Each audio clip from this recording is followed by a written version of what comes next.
Hello hi అండి. Welcome back to our channel Devi's dairy.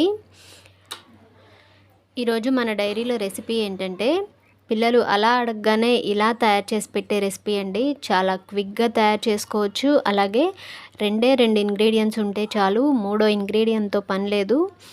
అవేంటంటే బియ్యం పిండితో చిప్స్ అయితే తయారు చేస్తున్నానండి. వీటిని చిప్స్ అనొచ్చు లేదా నాచోస్ ఆర్ వాట్ ఎవర్ ఎలా అయినా పిలవచ్చు. ఈ నాచోస్ చాలా క్రిస్పీగా ఉంటాయి అండ్ టేస్టీగా కూడా ఉంటాయి. ఇవి ఎలా తయారు చేసుకోవాలని వీడియోలోకి వెళ్ళబోయే ముందు ఫస్ట్ టైం కనుక మన ఛానల్ చూస్తున్నట్లయితే వీడియోస్ని లైక్ చేయండి. అలాగే మీ ఫ్రెండ్స్కి రిలేటివ్స్కి షేర్ చేయండి. మరిన్ని వీడియోస్ కోసం మన ఛానల్ సబ్స్క్రైబ్ చేసి పక్కనే ఉన్న గంట కొట్టి ఆల్ అనే ఆప్షన్ క్లిక్ చేస్తే నా కొత్త వీడియో నోటిఫికేషన్ వచ్చేస్తుంది. వీడియో అయితే స్కిప్ చేయకుండా లాస్ట్ వరకు చూడండి. ఇప్పుడైతే ఈ గ్లాస్ చూపిస్తున్నాను కదండి, ఈ గ్లాస్తోనే నేను అన్నీ మెజర్ చేస్తున్నాను అనమాట. మీ దగ్గర ఏది ఉంటే అది కప్ ఆర్ గ్లాస్ ఏదైనా తీసుకోండి. ఇప్పుడు ఈ గ్లాస్తో ఒక గ్లాస్ వరకు పొడి బియ్యం పిండిని తీసుకోండి. బియ్యం పిండి వేసిన తర్వాత ఇలా ట్యాప్ చేస్తే ఇంకా అందులో ఒక 4 టేబుల్ స్పూన్స్ వరకు పట్టే ఛాన్స్ ఉంటుంది పిండి. అలా ట్యాప్ చేసుకొని చూడండి ఎంత గ్యాప్ వచ్చిందో. ఇందులో ఇంకా 4 టేబుల్ స్పూన్స్ వరకు నాకు బియ్యం పిండి పట్టిందండి. అలా ట్యాప్ చేసుకొని తీసుకోండి. అప్పుడే మనకి వాటర్ మెజర్మెంట్ అనేది సరిపోతుంది. ఇప్పుడు ఈ ఒక గ్లాసు బియ్యం పిండిని ఒక బౌల్లోకి ట్రాన్స్ఫర్ చేసుకోండి. ఎందుకంటే ఈ గ్లాస్తో మనం వాటర్ కూడా మెజర్ చేసుకోవాలి. ఇప్పుడు ఈ బౌల్ని పక్కన పెట్టుకోండి. పెట్టుకున్న తర్వాత స్టవ్ మీద ఒక ప్యాన్ పెట్టుకోండి. నాన్ స్టిక్ది అయితే బెటర్ అండి, ఎందుకంటే అడుగంటకుండా ఉంటుంది. స్టవ్ ఆన్ చేసుకొని ఇప్పుడు నేను గ్లాస్ చూపించాను కదా, ఆ గ్లాస్తో ఒక గ్లాస్ వాటర్ అయితే పోసుకోండి. తర్వాత అందులో 1/2 టేబుల్ స్పూన్ జీలకర్ర అండ్ టేస్ట్కి సరిపడా సాల్ట్ వేసుకోండి. మీకు ఈ నాచోస్ సాల్టీగా కావాలి అనుకుంటే ఇప్పుడే సాల్ట్ అనేది సరిపడా వేసుకోండి. లేదు స్పైసీగా కావాలి, కొంచెం కారం మసాలా యాడ్ చేసుకోవాలి అనుకుంటే కొంచెం సాల్ట్ తగ్గించి వేసుకోండి. నేనైతే ఇప్పుడు స్పైసీగా కూడా చేస్తున్నాను, అందుకనే సాల్ట్ కొంచెం తక్కువగా వేసుకున్నాను. వేసుకున్న తర్వాత ఇందులోకి 1/2 టేబుల్ స్పూన్ పసుపు కూడా యాడ్ చేసుకొని ఒకసారి బాగా మిక్స్ చేసుకోండి. మిక్స్ చేసుకొని ఇది జస్ట్ ఒక రోలింగ్ బాయిల్ వస్తే చాలండి. ఇలా వాటర్ మరుగుతున్నప్పుడు మనం ముందుగా మెజర్ చేసుకొని పెట్టుకున్నాం కదా బియ్యం పిండి, ఆ బియ్యం పిండిని ఇందులో కొంచెం కొంచెంగా వేసుకుంటూ తిప్పుకుంటూ వేసుకోవాలి. మనం ఉప్మా తయారు చేసుకునేటప్పుడు రవ్వ అయితే ఎలా వేస్తూ తిప్పుకుంటూ వేస్తామో అలా తిప్పుకుంటూ ఈ బియ్యం పిండిని యాడ్ చేసుకొని కలుపుకోవాలి. ఇప్పుడు ఈ మిక్స్చర్ని ఉండలేమీ లేకుండా బాగా మిక్స్ చేసుకోండి.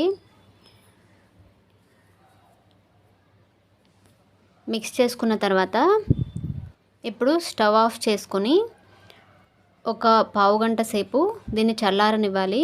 మూత పెట్టుకొని చల్లార్చండి, లేదంటే మూత తీసి ఉంచామంటే పిండి బాగా ఆరిపోయి మనకు చేసుకోవడానికి రాదనమాట. ఇప్పుడు పావు గంట తర్వాత చూస్తే పిండి అయితే చక్కగా చల్లారిపోయింది. ఇప్పుడు ఈ పిండిని ఒక ప్లేట్లోకి ట్రాన్స్ఫర్ చేసుకోండి. ట్రాన్స్ఫర్ చేసుకున్న తర్వాత ఈ మిక్స్చర్ అనేది మనం చేతితో పట్టగలిగే వేడి ఉంటే చాలు, గోరువెచ్చగా ఉంటే చాలు అనమాట. ఇప్పుడు మనం చపాతీ పిండి పూరీ పిండి ఎలా కలుపుకుంటామో అలా కలుపుకోండి. కలుపుకొని ముద్దలాగా ప్రిపేర్ చేసుకోండి. ఇది మీకు బాగా గట్టిగా అనిపిస్తే కనుక ఒక 4 టేబుల్ స్పూన్స్ గోరువెచ్చని వాటర్ యాడ్ చేసుకోండి. నాకు ఇది గట్టిగా అనిపించింది, సో అందుకని చెప్పి ఒక 1/2 గ్లాస్ వాటరు వేడి చేసి యాడ్ చేస్తున్నాను అనమాట. ఇందాక పిండి తీసిన ప్యాన్లోనే గ్లాస్ వాటర్ బాయిల్ చేశాను, అందుకే ఆ పిండి ఉండి అలా చిక్కగా అనిపిస్తుంది.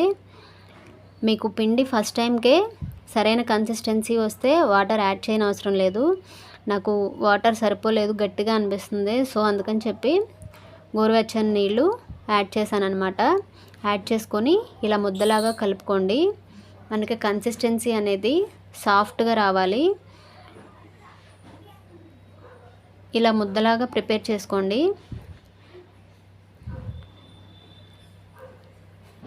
చూడండి పిండి మనకి ఇలా సాఫ్ట్గా రావాలి, అప్పుడే మనకి చపాతీ రోల్ అనేది నీట్గా వస్తుంది. ఇప్పుడు కొంచెం ముద్దని తీసుకొని మనం చపాతీ అయితే ఎలా రోల్ చేసుకుంటామో అలా రోల్ చేసుకోవాలి. దీన్ని ఫస్ట్ పొడిపిండిలో డిప్ చేసుకొని అలాగే పిండిని కూడా మనం చపాతీ అయితే ఎలా రోల్ చేస్తామో అలా చేసుకోవాలి. పిండి అనేది అతుక్కుపోకుండా ఈ పొడిపిండి వేసుకోవాలి. ఈ చపాతీ రోల్ అనేది మరీ మందంగా ఉండకూడదు, అలా అని పలచగాను ఉండకూడదు. ఇలా తిప్పుకుంటూ రోల్ చేసుకోవాలి. మనకి సరైన షేప్ ఏమీ రానవసరం లేదు, ఎందుకంటే దీనిని మనం మళ్ళీ కట్ చేసుకుంటాము మనకు కావాల్సిన చిప్స్ షేప్లో. చూడండి, నేను వీడియోలో చూపించినట్లు ఈ సైజు మందం ఉంటే చాలండి. మరీ మందంగా ఉన్నా కూడా మనకి చిప్స్ అనేవి గట్టిగా వస్తాయి, అలా అని పలుచగా ఉన్నా కూడా క్రిస్పీగా రావన్నమాట. ఇలా చేసుకున్న తర్వాత చాకుతో కానీ లేదంటే ఫోర్క్తో కానీ ఇలా హోల్స్ లాగా పెట్టుకోవాలి. ఇలా హోల్స్ ఎందుకు పెడుతున్నామంటే మనం ఆయిల్లో వేసినప్పుడు పొంగకుండా ఉండటం కోసం ఇలా హోల్స్ పెట్టుకుంటున్నాము. ఇలాగే కింద పైన కూడా టర్న్ చేసుకొని హోల్స్ పెట్టుకోండి. తర్వాత మీకు నచ్చిన షేప్లో ఈ రోల్ని అయితే కట్ చేసుకోండి. నేనైతే ట్రయాంగిల్ షేప్లో కట్ చేస్తున్నాను. చాకుతో కట్ చేసేటప్పుడు చాలా స్మూత్గా కట్ చేయండి. చాకును ప్రెస్ చేస్తూ నొక్కండి జస్ట్ చాలు. మనం మామూలు వెజిటేబుల్స్ కట్ చేసినట్టు కట్ చేస్తే ఈ రోల్ అనేది విరిగిపోయే ఛాన్స్ ఉంటుంది. సో అందుకని జాగ్రత్తగా కట్ చేసుకోండి. మీకు కావలసిన షేప్లో అయితే కట్ చేసుకోండి.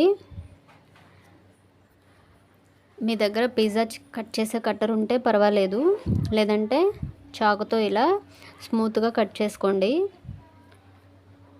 నేనైతే ట్రయాంగిల్ షేప్లో కట్ చేశాను అన్నమాట.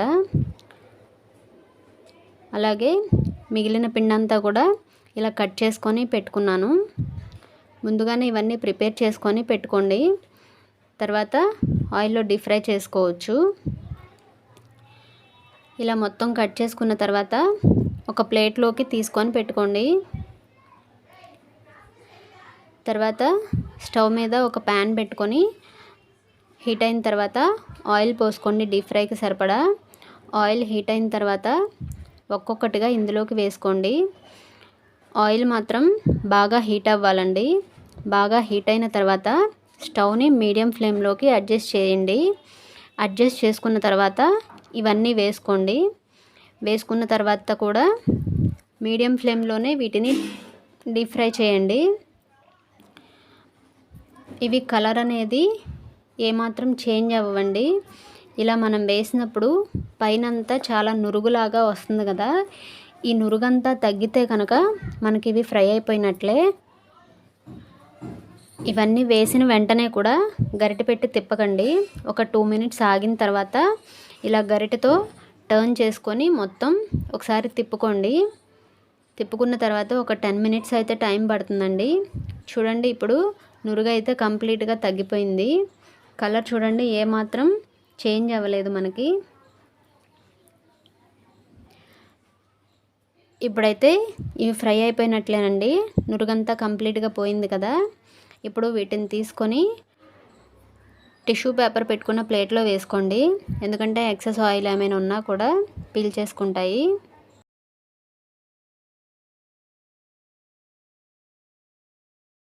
ఇలాగే మనం తయారు చేసి పెట్టుకున్న చిప్స్ అన్నీ కూడా డీప్ ఫ్రై చేసుకోండి. నేను తీస్తుంటే పక్కన మా అమ్మాయి తింటుంది, చూడండి సౌండ్ ఎలా వస్తుందో. ఇప్పుడు మన చిప్స్ అయితే రెడీ అయిపోయాయండి. మీరు కావాలి అనుకుంటే ఇలా అయినా తినేయచ్చు. చూడండి, విరిపి చూస్తే ఎంత చక్కగా ఉన్నాయో. సాల్టీగా కావాలంటే ఇలా తినొచ్చు, లేదంటే ఒక బౌల్ తీసుకొని అందులో ఒక 1/2 టేబుల్ స్పూన్ కారం, అలాగే కొంచెం ఒక 1/4 టేబుల్ స్పూన్ సాల్ట్, ఇంకా చాట్ మసాలా ఒక 1/4 టేబుల్ స్పూన్ వేసుకొని ఒకసారి అంతా మిక్స్ చేసుకొని ఆ చిప్స్ని ఇందులో వేసుకొని ఒకసారి టాస్ చేసుకోండి మొత్తం కలిసేలాగా. జనరల్గా పిల్లలు సాల్టీగానే ఎక్కువగా లైక్ చేస్తూ ఉంటారండి. ఈ నాచోస్ అయితే చాలా క్రిస్పీగా అండ్ చాలా టేస్టీగా కూడా ఉంటాయి. మీరు కూడా తప్పకుండా ట్రై చేయండి, పిల్లలకి డెఫినెట్గా నచ్చుతాయి. ఈ వీడియో కనుక మీకు నచ్చినట్లయితే వీడియోస్ని లైక్ చేయండి, అలాగే మీ ఫ్రెండ్స్కి రిలేటివ్స్కి షేర్ చేయండి.